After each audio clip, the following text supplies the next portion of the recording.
if you want. You'll need this as well, so just pass this down. There we go. You good? Okay, so it's Parshas Mishpatim, page 416. And there's a few people. Oh yeah, no, both. So you'll need it as well.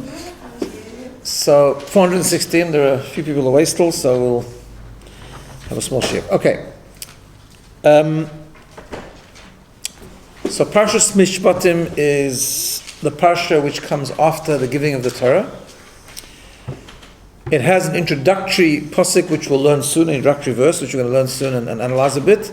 And then the rest of the Parsha mainly is, like its name, Mishpatim, meaning logical, rational mitzvahs, the mitzvahs that are civil, that are monetary, that are judicial, that are between man and so on and so forth, right?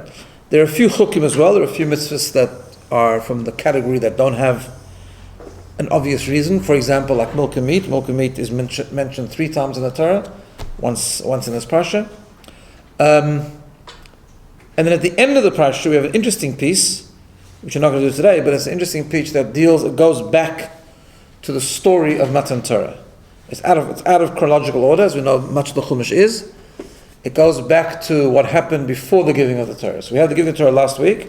We had a bit of preparation to the giving of the Torah, but then the Chumash fills in the gaps and goes all the way back to the sacrifices that the Jews brought before the giving of the Torah and the response of the Jewish people. In fact, what's interesting is that the very, very famous phrase that the Jewish people said before Matan Torah, which is Naaseh v'nishma, right, that we're going to do and then we'll understand, we'll first do, then we'll understand, and so on and forth, is not in last week's Parsha, it's in this week's Parsha.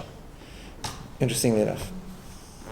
So why the Torah did it like that, I'm sure there's some commentary, but not the subject of our discussion, but it's just interesting. So that's part of Mishpatim towards the end. But until then, it's just a whole bunch of mitzvahs. So let's have a look at the...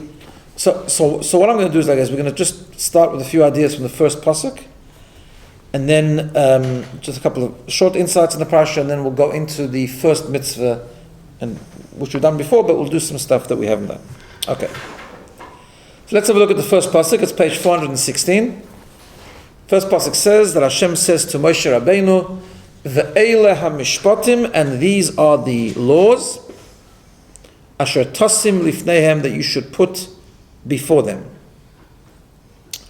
So Rashi points out a couple of things. First of all, this is a introductory pasuk, which the pasuk begins with the words ve'ele, and these are, right? So it begins the sentence with an and. Rashi explains that in the Torah we have sometimes eile and sometimes ve'ele. Eile means that it's a new thing, we negating what happened before, or we disconnecting from what happened before and we're starting a new concept. Ve'ele means we are specifically being connected to what happened beforehand, right? Which therefore, Rashi says, what does it come to tell us? The pasuk is about to introduce very rational judicial laws that happen between people, laws of evidence, laws of dayanim, and so on.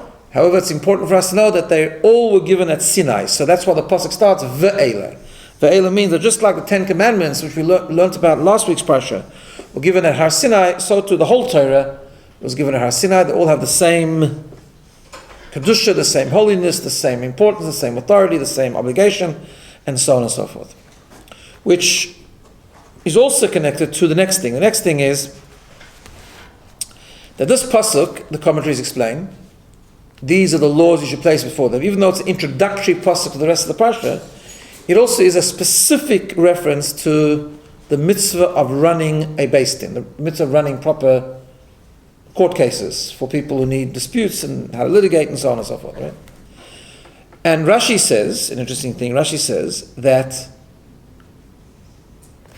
not only is it connected to last week's Parsha, but it comes in a general sense, but also comes directly after the end of last week's Parsha. What is the end of last week's Parsha? Then last week's Parsha is, after the story of the Matan Torah, we have the Parsha of the mitzvah of building a mizbeach, building an altar, right? And a specific mitzvah, the Torah says to build an altar, and to build it in a way where you don't build it with stairs, but you build it with an elongated ramp, and that's how the Kohanim used to go up the altar. So Rashi says, what's the connection between ve'ele hamishpatim and the mizbeach? Rashi points out that it's based on what Chazal tell us, that this is to tell us that we need to put the Sanhedrin, the Supreme Court, was actually in a chamber, in a room on the Temple Mount, not far from the Mizbech. That's how it worked. Eventually, when the Jews got to Jerusalem, where do we derive that from? It's hinted in this week's Parsha that we have Eile HaMishpatim coming right after the Parsha of the Mizbech, right? So the Mefarshim learn a lot of things from this. Number one, first of all, we learn that the whole concept of Dayanim, as Rashi points out also, the whole concept of litigation and Jewish court cases are run al pi halacha, and in fact they're part of Kedusha, just like the other mitzvahs are part of Kedusha. They're part of the holiness of Har Sinai, so are these, even in matters which seem just purely logical. Even in matters where it's a purely logical thing, litigation, someone owes someone money, there needs to be proof, there is proof, he pays him, there isn't proof, he doesn't pay him, and so on and so forth. Nevertheless, we have this interesting halacha, which at times is quoted as a very controversial concept, but in the pure sense it definitely applies. There are exceptions, but the concept is that when two Jews have litigation, they're supposed to not go to a court. They're supposed to go to a Beis Din, right? Putting aside all the modern day controversies around it, but that's why is that? And Rashi points out from Gemara that that's even if we know that in that particular area of law, the non-Jewish court or the secular court will rule in the same way, following the same guidelines as the Jewish court. Yet we're not permitted to go to them. Why? Because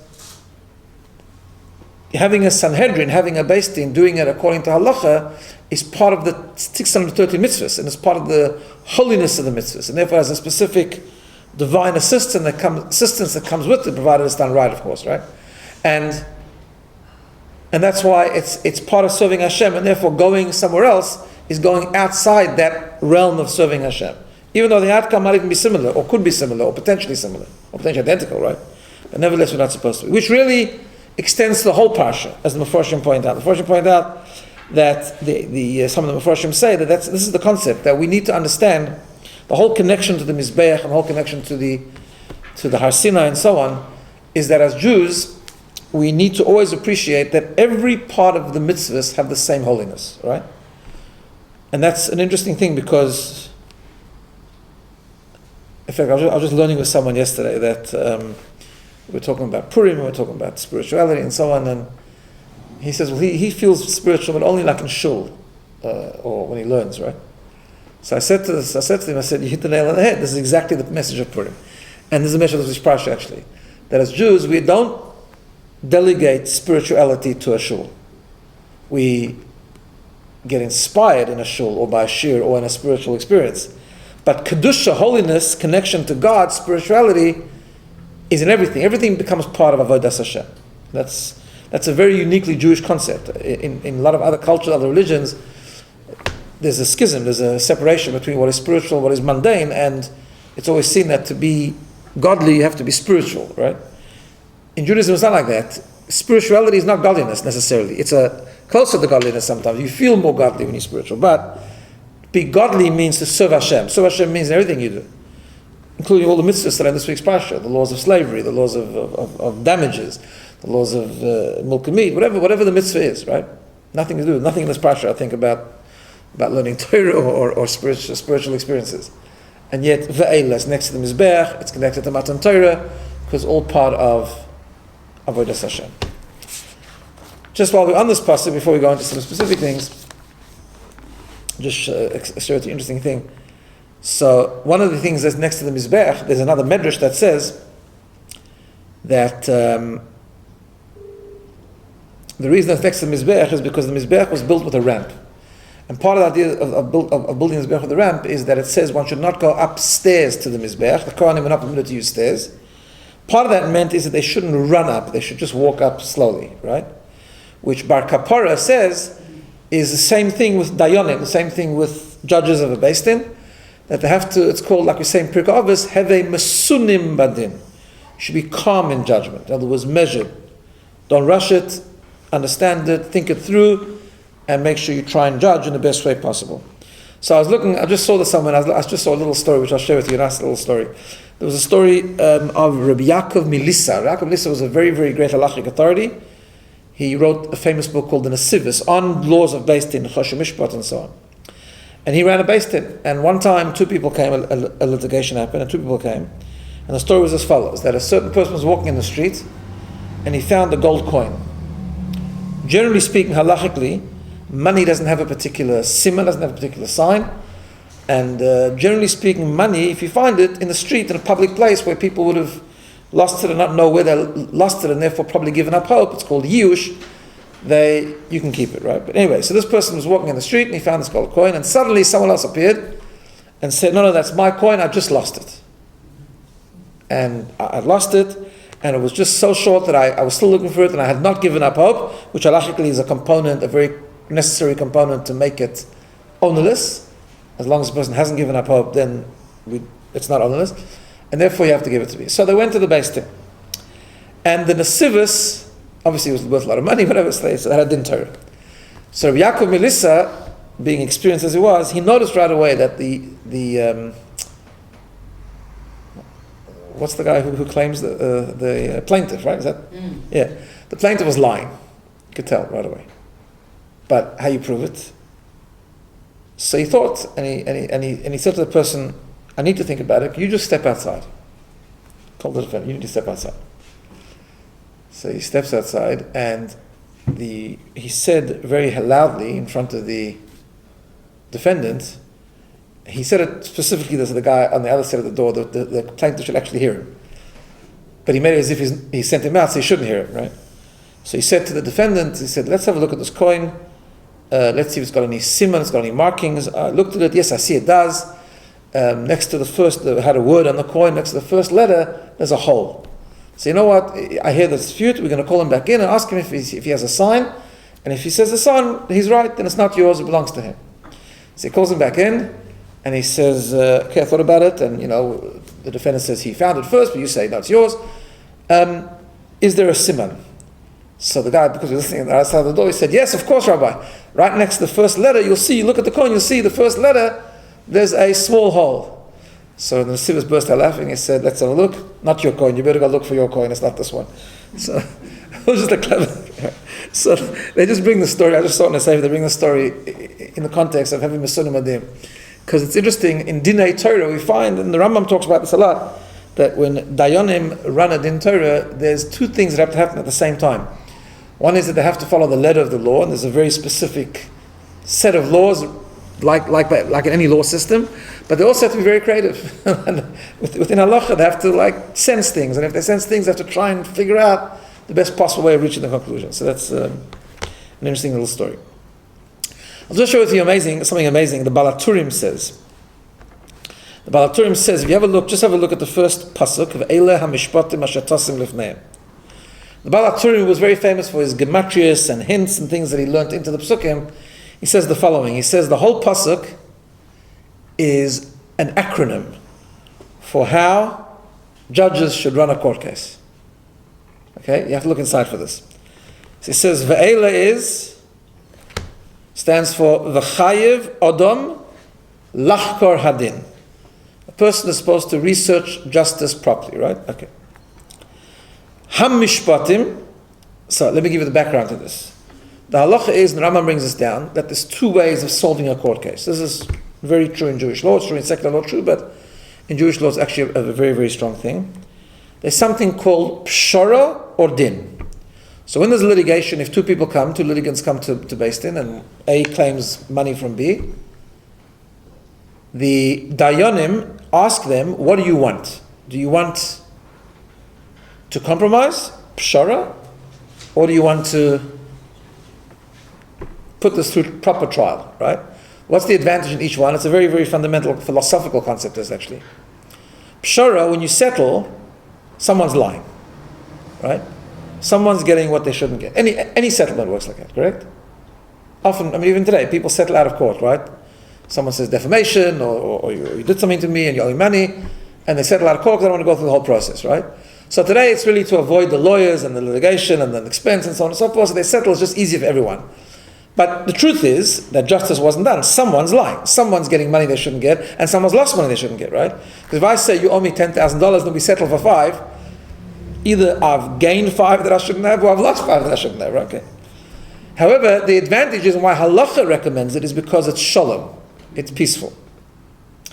And we know that Hashem created the world, we've talked about this before, Hashem created the world with two tools, emes and shalom, truth and peace. And they conflict with each other sometimes, but the Mishnah says, Godol HaShalom, peace is great, even if sometimes compromises the truth. Right? I mean, there are exceptions to that, I mean, there's a guidelines of how to do that, but, so therefore the Dayanim will say, do you want Pshara? If they say yes, so then he assists them in the Pshara process and allows them to settle. If they say no, we want Din, so he says, okay, we go Din. So you sign, we're going to go Din, you have to listen, we're going to go all the way now to clarify the truth. The advantage of Din is, hopefully you get to the truth, but you compromise the peace. That's the advantage and disadvantage. But the first thing always has to be the recommendation or the suggestion that maybe you want to go for Pshara. So the Balaturim says, if you have a look at the word HaMishpatim, it stands for Hadayan Mitzuveh, the judge is commanded, Sheyaseh Pshara, to make a compromise, Terem Yaseh Mishpat, before he goes for litigation, before he goes for proper justice. That's what it stands for. Now, when does that happen? The next word says Asher. Look in the pasuk. Asher means Im Shnehem Roitzim, if they both want. If they both want, you can't impose settlement. Right? Now, it says, and that's what's Tosim? Tosim is Tishna Shnehem Yachal Bedabrim. When you run a court case, you have to hear them both talk. In fact, there's a halacha, you're not allowed to hear the claims of the one until the other one is there. Right? Very, very strict halacha. Then, Lifnehem is Loi Penei Nadiv Yehedar. Do not favor an important person. Hisnaker Mehem, act as a stranger from them. In other words, treat them both equally. And that's how you run a justice. So it's very few. The Kabbalah Turim says that in the first pasuk, the whole process of a din Torah is actually outlined. Before we go to the first mitzvah of the Parsha, I want to just point out just one little other word. One of the things you see in this week's Parsha, just a fundamental pasuk, go to page 420. It talks about if someone damages someone and paying damages and medical bills and so on and so forth. But at the end, if you look at just the end of verse 19, there's a phrase that says, V'rapoi yerape, that you will provide the healing. Rapoi yerape, right? So, interestingly enough, I mean, we take this for granted, but interestingly enough, there's a huge theological discussion among the very early commentators of the Torah about going to a doctor altogether, right? Why is it a theological discussion? Because there was a thought process that if we really believe Hashem runs the world, so He makes us sick, so why are you interfering, right? Why do we go to a doctor? Because Hashem says we should. This from this pasuk. The Gemara says, it says in the pasuk, "V'rapoi yerape," a double expression. So the expression in the Gemara is mikan. From here we learn mikan reshus l'roife l'rapos. From here, permission was granted to the doctor to heal. Right, and that's actually the source from the Torah. Apart from another pasuk which says "V'nishmartem od nafshosechem," that we actually commanded to take care of our health, that we should protect, live healthily and protect ourselves. But what does it mean in terms of sickness? That could be just more preventative. But this is more, if a person is ill, yes, so we accept that everything does come from Hashem. But nevertheless, Hashem says, "I do what I do. That's my business. But you have to go to a doctor." And Hashem can send the healing through the doctor, and that's where we learn this from. But just two little interesting things on this. The Kotzker Rebbe said a famous thing which is very used a lot today, and the truth is that medical professionals need to know this, and that is, the Gemara says from here, permission was granted to the doctor to heal. So the Kotzker Rebbe said, and it was in response to a story that the doctors had diagnosed a very, very bad prognosis, and they had said the person they're going to die, and so on and so forth. He came to Kotzker Rebbe, what should I do? He said, well, tell them, doctors were given permission from this pasuk to heal. That's all they were given permission to do. They weren't given permission to pronounce negative predictions. Which is an interesting concept.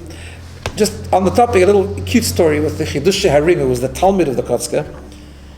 He was a great Rebbe, very, very big tzaddik. And there was a person who lived in a shtetl far a distance from the Chidush Harim. He was the first Gerer Rebbe. And the person became either him, I think him or his wife maybe became ill. And his wife came from a Hasidic family. His wife said, you gotta, nothing seemed to help and it was getting dangerous. He said, you have to go to the Chedush Arim, the Ger Rebbe, to ask for a bracha and to ask for an eitzah, to ask for advice. He said, nah, Hasidim, it's not my thing, it's brachas, it's not my scene. But his wife nudged him until he had no choice and he had to go. So he went and he came to Chedush Arim and he told him the whole story. The Chedush Arim said to him, near here in a town close by, there's a big professor who deals with this stuff and you should go to him. He's a doctor, you should go to him.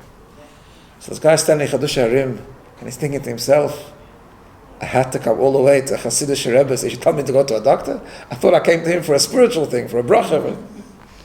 Chedush Arim, detecting his thoughts, he said, you know what it says? He says, V'rapa Yerapa. It says, Mikan nitan rishus l'roifa l'rapa. From here, was given permission for the doctor to heal. So he made a play on words. He said, you know what that means? He says, reading his thoughts and answering his question, he said, Mikan, from here. You came to a very spiritual place. From here, permission is given to the doctor to heal. In other words, of course you came here for a bracha, but it doesn't mean you don't have to go through the natural route, but the natural route will heal because of the bracha that comes from here, which is a spiritual bracha. That he did a play on the words of Mikan, from here. Okay. Is it too cold in here? No. Yes? Yeah, maybe it is a bit chilly, I think. I think it'll still be comfortable if you turn it off. Okay. Now, just give that thing. Okay. Yeah, thanks. All right. Now, if you go back to the beginning of the Parsha, let's look at the first mitzvah. So it's Pasuk Beis, the second verse. A famous mitzvah. There's lots of reasons why the Torah begins with this mitzvah. It's very interesting because actually this is the first mitzvah given to Klal Yisrael really after Matan Torah, right? But it's the mitzvah of a Jewish slave. So the pasuk says the following: Kisikne eved ivri.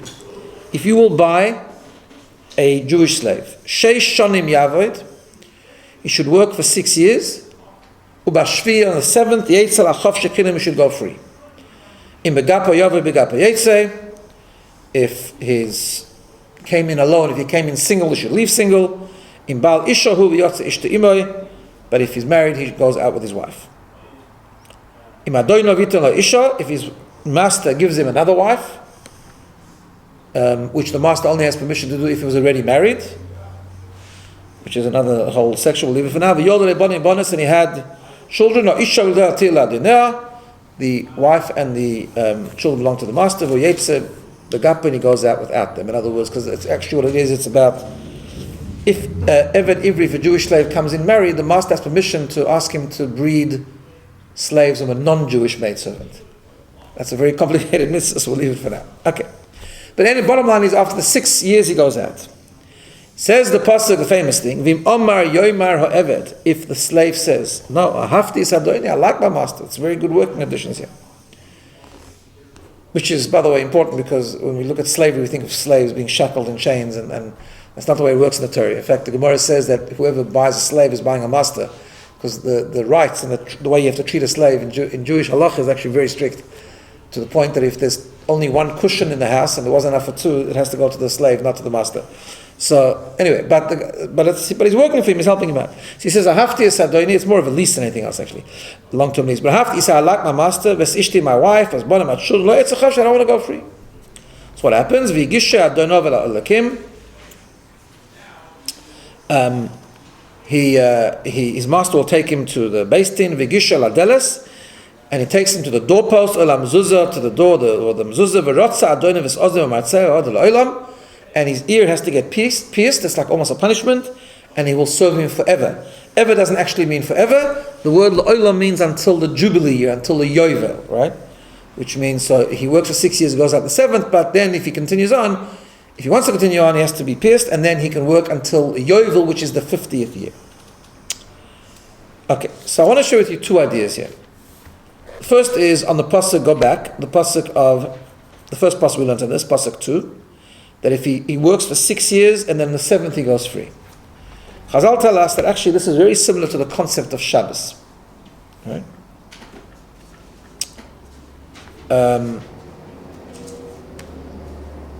6 days we work, 7th day we rest. Same idea with the slave. 6 days a week we work, the 7th we rest. Okay. So the Ishbitzer has a whole piece, a very fascinating piece, and he says the following. He says that if there's a reference to Shabbos, then it's very different to the Shabbos we learned about last week. Because we learned about Shabbos in the Ten Commandments, right? But there, it's the other way around. There the Pasuk says, Zachar es yom HaShabbos lakadsha, you should keep Shabbos first. And then it says 6 days a week you work and then you rest, right? In other words, Shabbos comes before the 6 days, so to speak. Here it's the other way around. If there's a reference to Shabbos, it says, if you buy a slave, you should work for 6 days and then Shabbos. He says, what's the idea? So he frames it in the following way. He says that Shabbos is a symbol of withdrawing from the world, whereas 6 days of the week is the concept of engaging with the world. Or to put it a different way, the word Shabbos means to abstain, to move away. So Shabbos is a symbol of withdrawing from things that are physically pleasurable. In other words, not worrying so much about the things that are pleasurable or the things that we're trying to get or achieve or acquire in this world. Whereas the 6 days are more a focus on the things that we do have in this world, that Hashem has given us, right? Okay. And he says that depending on the time of the life of a person, the approach has to be different. And essentially, I'm putting it sort of into modern context, but essentially what he's saying is as follows. And I'll show you how it plays out in a second. He says the way it works like this. Hashem created us in a world. He created us to enjoy the world. In fact, we have reference in the Gemara that a Nazir, for example, he doesn't say this, but the same idea, the Nazirite, who abstains from wine and grapes and things like that, when he finishes, we've said this before, when he finishes the period of his Nazirus, he actually has to bring a korban, a sacrifice, a series of sacrifices, and one of them is a sin offering. Why is a sin offering? What did he do? He's considered holy. He abstained. He was a good guy. He was trying to go through a period of holiness. The sin offering is that he abstained. Because Hashem gave us a world to enjoy, and by saying, I'm not going to eat grapes, I'm not going to drink wine, Hashem actually considers that a sin. Why? Hashem gave us the world to appreciate, to have gratitude for, to enjoy. Yet, that enjoyment of the world that Hashem gave us, that opportunity to engage with the world and to enjoy Hashem's world is all part of, like we said before, it's all part of serving Hashem. It's all part of doing it properly. It's all part of elevating the physical. It's making a bracha before. It's all part of understanding that it's all part of Hashem's creation. It's bringing kedusha, bringing holiness, or more on a mystical level. There's this concept of biru hanitzutzis, that every food that we eat or everything that we engage in has divine sparks which we have to connect to and release and elevate, and so on and so forth. So how do we achieve that? Right? How do we make sure that when we do enjoy, because that's Yiddishkeit at the end of the day. Yiddishkeit does not believe in abstinence as an end in itself, on any level, right? But on the other hand, we know that if we indulgence has its own danger, right? If we get involved in indulgence, and we overindulge and we forget about Hashem, we forget about the value system, we forget about why we're enjoying the world, and we're just doing it to be completely immersed in our own pleasure-seeking experience, then we're not living with any purpose. On the contrary, it'll draw us down, it'll damage us spiritually, not elevate us spiritually. Which is why the Nazir, in the story of the Nazirite, which is why he wanted to abstain to begin with, he wanted to achieve a high level of holiness, and he wanted to stay away from indulgence, and yet Hashem considers the sins. How do we do that, right?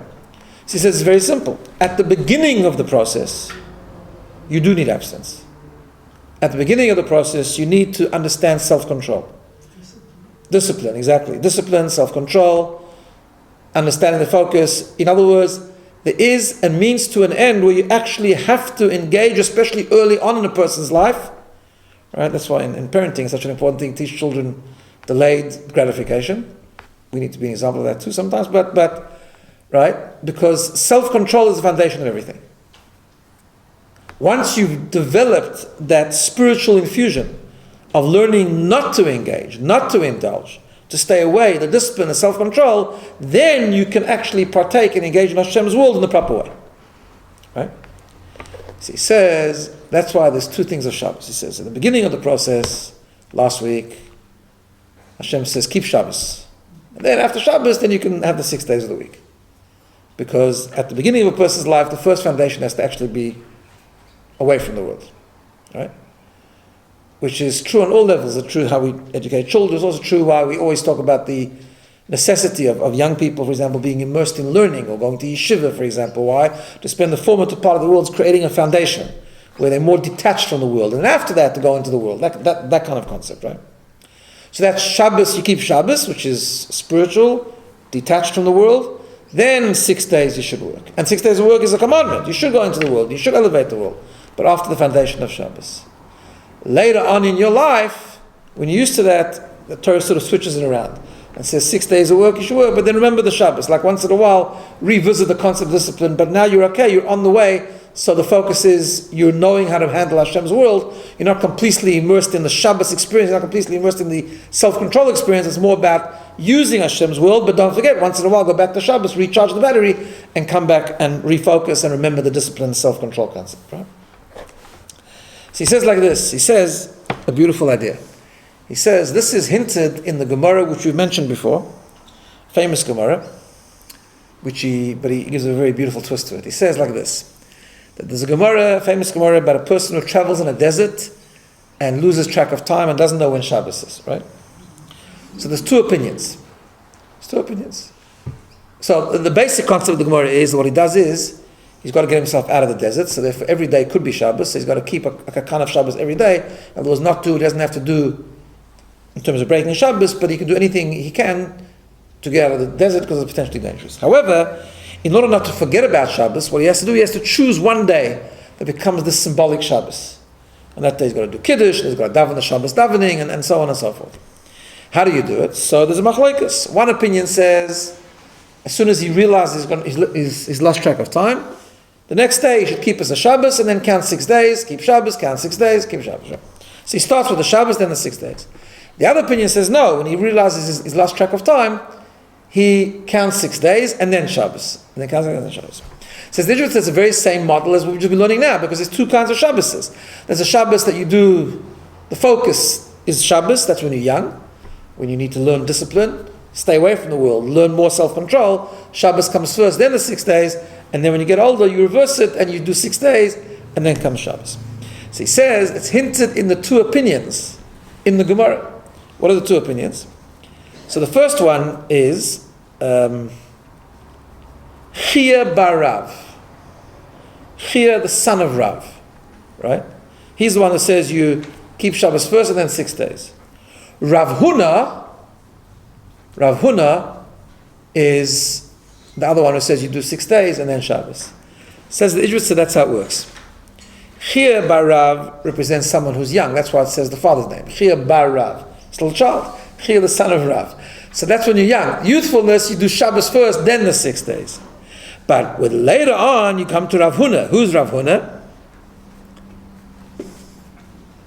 Because Rav Huna is referring to someone who's already older and wise. First, it doesn't say the father's name.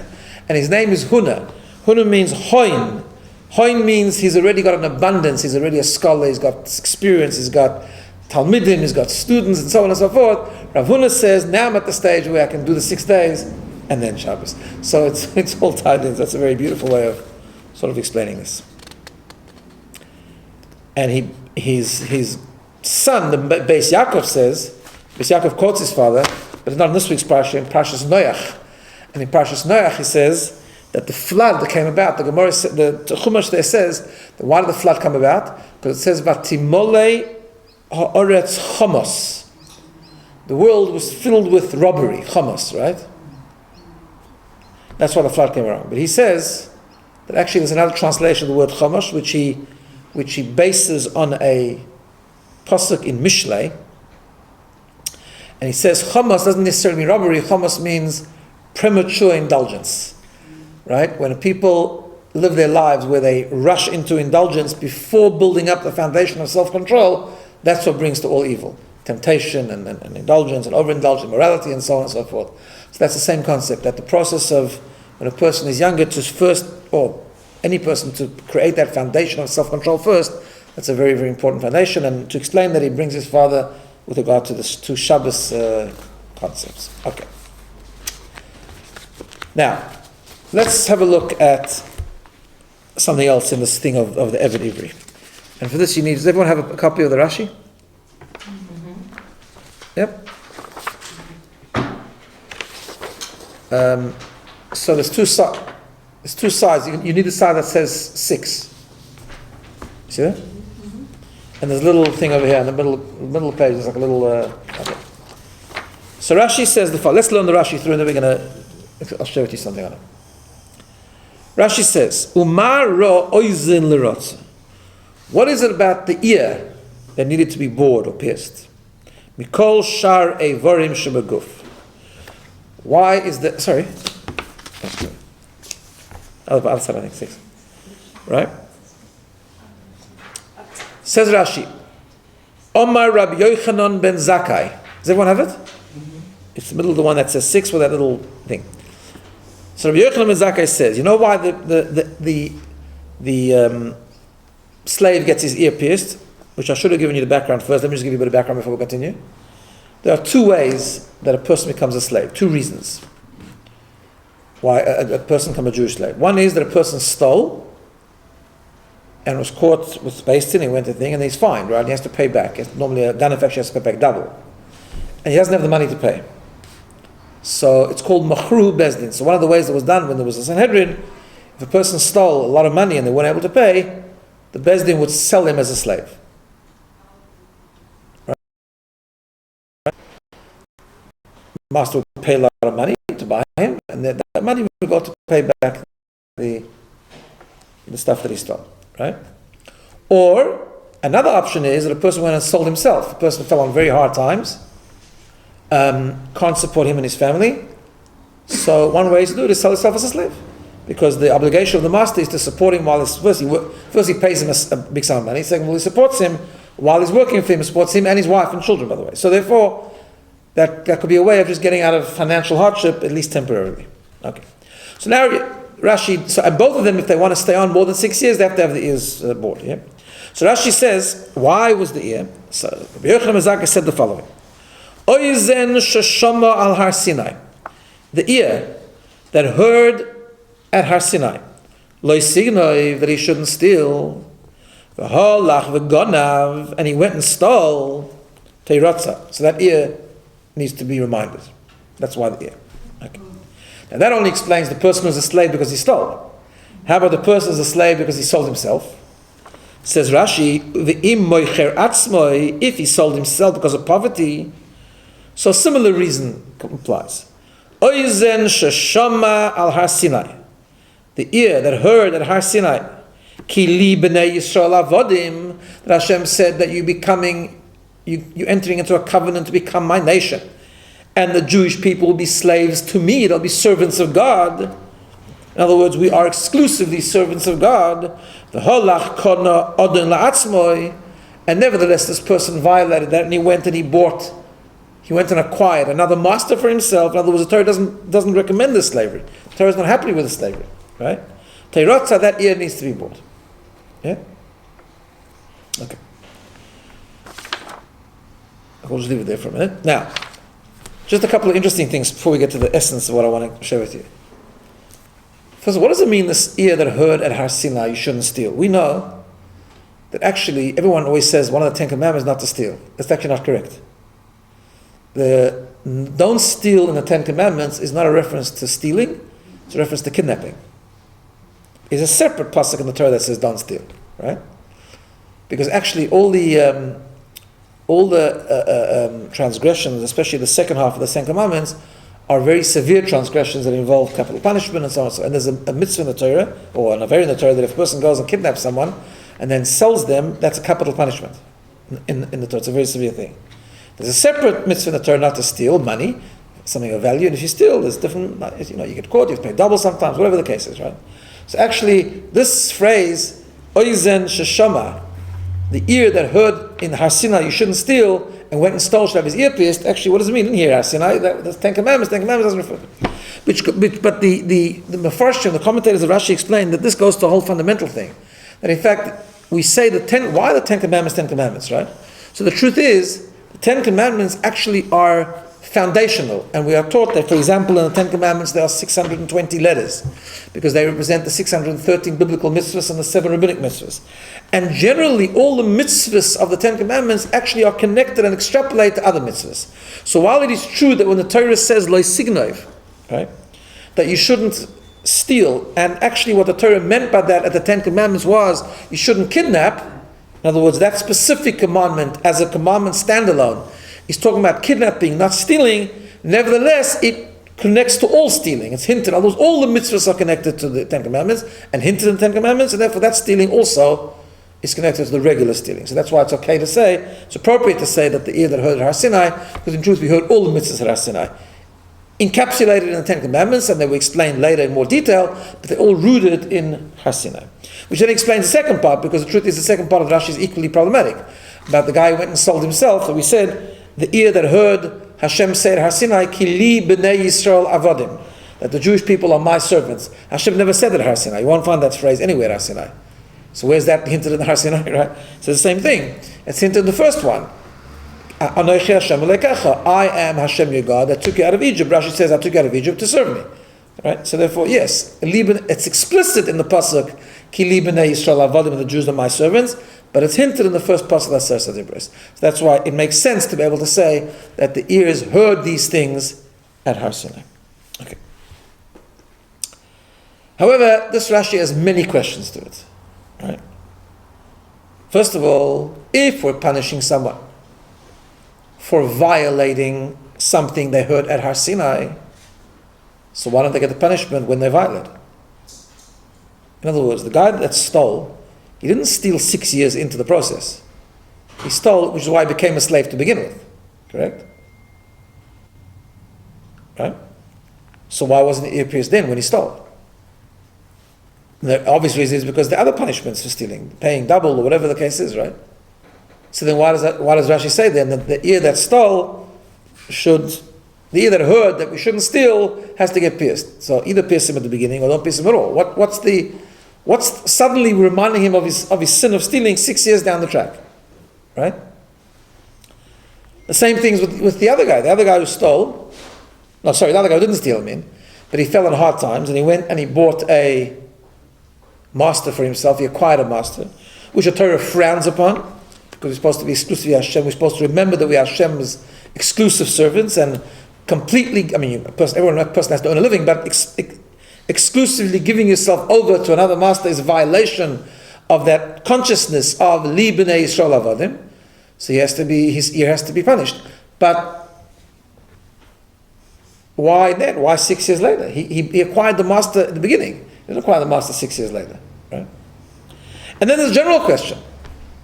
If we're punishing someone for the mitzvahs, if we're injuring someone's ear, to punish them for the commandments that they violated, which they heard at Har Sinai, we don't find them any other mitzvahs. If a person lies, it's also necessary. It's also the Ten Commandments. If a person goes and pressure someone to sell them something they're jealous of, it's also the Ten Commandments. So why don't we do the same thing? Why don't we say, the ear that heard that, you should honor your parents. So the ear that heard you shouldn't be jealous, and he went and he you should have his ear pierced. Why specifically this one? Right? But the answer is a very, very fundamental thing. And the answer is as follows. The Torah is actually easy on people. Always like this. The Torah assumes, as we should when we judge other people, that when a person does something wrong, there's a reason for it. Right? Why does a person steal? Now, obviously we have to be responsible for whatever we do. But in terms of punishment, in terms of violation, in terms of rebellion against Hashem, the person who stole because he was desperate.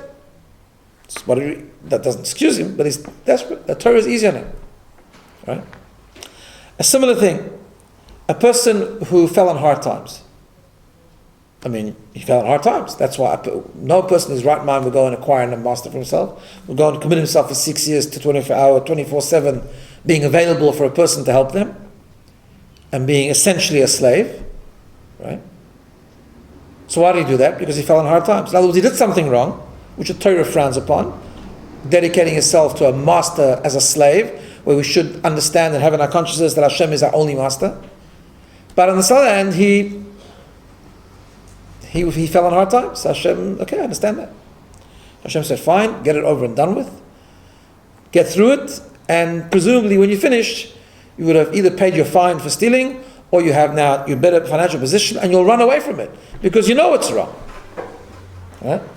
Suddenly the guy comes in 6 years and he says, I don't want to go. I like my master. I like the situation. I'm actually very happy here. So Hashem says, you're very happy here? So now I'm going to punish you. I'm not going to punish you for what you're doing now. You see, because the Mepharshim asked, the truth is, we could have punished them both for acquiring a master. Because they're both now doing the same thing. Forget about how they started 6 years ago. Right now they're doing both the same Avera. They're acquiring a master for the next 20 years or whatever the case is, right? Hashem says, no, I'm not punishing what you're doing now. I'm punishing you for what you did 6 years ago. 6 years ago I was going to be easy on you because I assumed, I gave you the presumption of the benefit of the doubt. You did it because you didn't have a choice at the end of the day. So I went soft on you. Now you're telling me I like this situation. I'm making peace with it. I love it.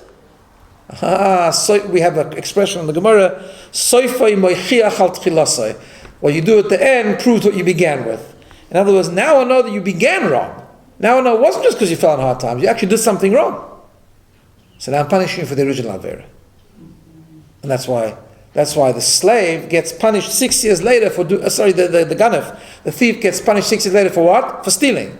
Why didn't you punish him then? Because I thought you didn't have a choice. I thought you were really upset about it. I thought you felt guilty. I thought you knew this was all wrong. And you want to clean yourself as soon as you can.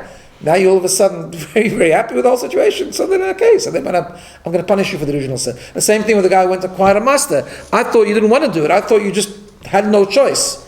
But you're happy being in this environment, so I'm punishing you for the last thing. Which goes to the heart of what the Mepharshim explain, and why this is also a concept, why it's structured in a way of 6 years, right? Because the reason why a slave goes out in the 7th year is this. The Shem Mishmul, the Sochot Rebbe points out, and I think the Chiyakar points out, if I'm not mistaken, and specifically the Shem Mishmul focuses on an interesting phrase here. The Torah says, Kisikne Eved Ivri, if you'll buy a Jewish slave, right? How many times in the Torah, today we know the word Ivrit a lot, but how many times in the Torah are the Jewish people referred to as Ivri? Not a lot. There's like 3 times in the whole Torah, right? And it comes, by the way, from a pasuk which we quote in the Haggadah on Pesach night. It says, "Be'ever ha'noor yoshva avosechem." Your forefathers dwelled on the other side of the river. Be'ever ha'noor. What does that mean? The real reason why Jews are called Ivrim, sometimes it's translated as Hebrews, right? I think that's more to do with the language, but actually it's not the reason. The reason we're called Ivrim is because a Jew's essence is that we live in society, we are part of society, we are part of what happens in this natural world, but yet we're stand apart. We are essentially different. Our identity is different. Our identity is something different. Right? And that's very much hinted in this Torah, because we are taught that the Maral points out, we've mentioned this before, that everything in the world is connected with the number 7.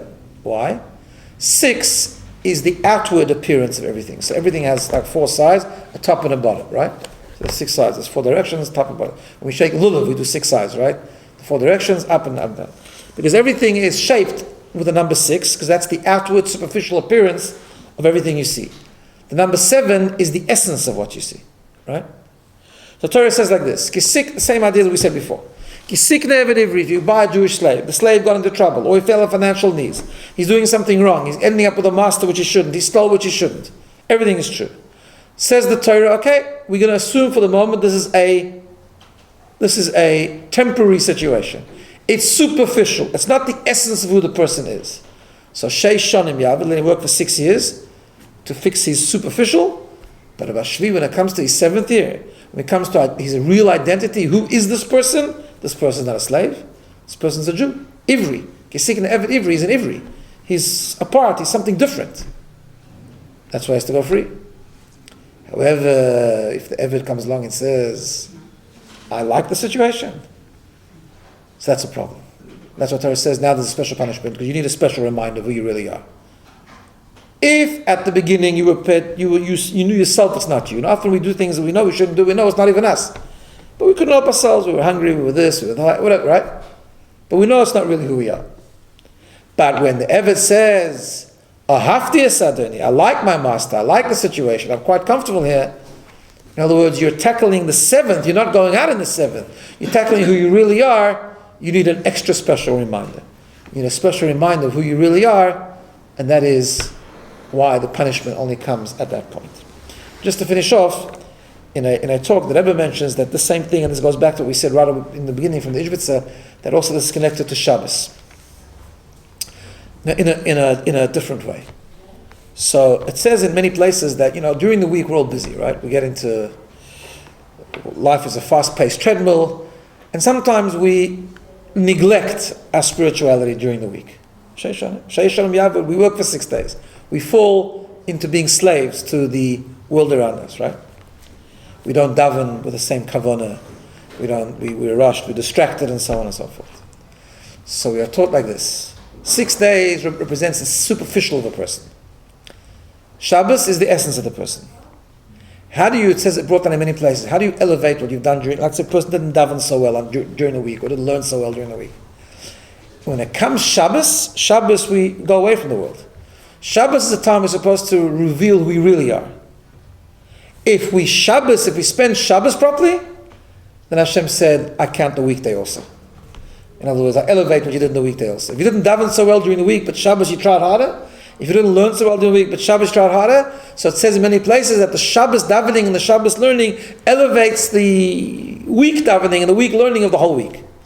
Why? Because Shabbos, you prove that the reason that you were weak during the week is because you were distracted. It's not really you.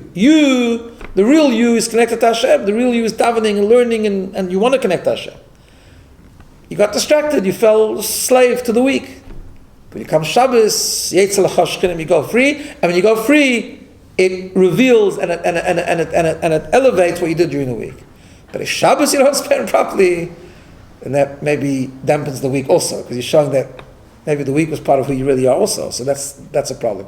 That's why Shabbos is such a special day. By Shvi, the seventh day, you go out free because Shabbos elevates the whole week, because Shabbos revealed just like by the Eved, that he's supposed to go out in the seventh year because it shows who he really is. He's an Ivri, he's not enslaved, he's essentially free to serve Hashem. So to the Shabbos is us the same idea, that when it comes Shabbos, we reveal who we really are and we elevate the whole week with that.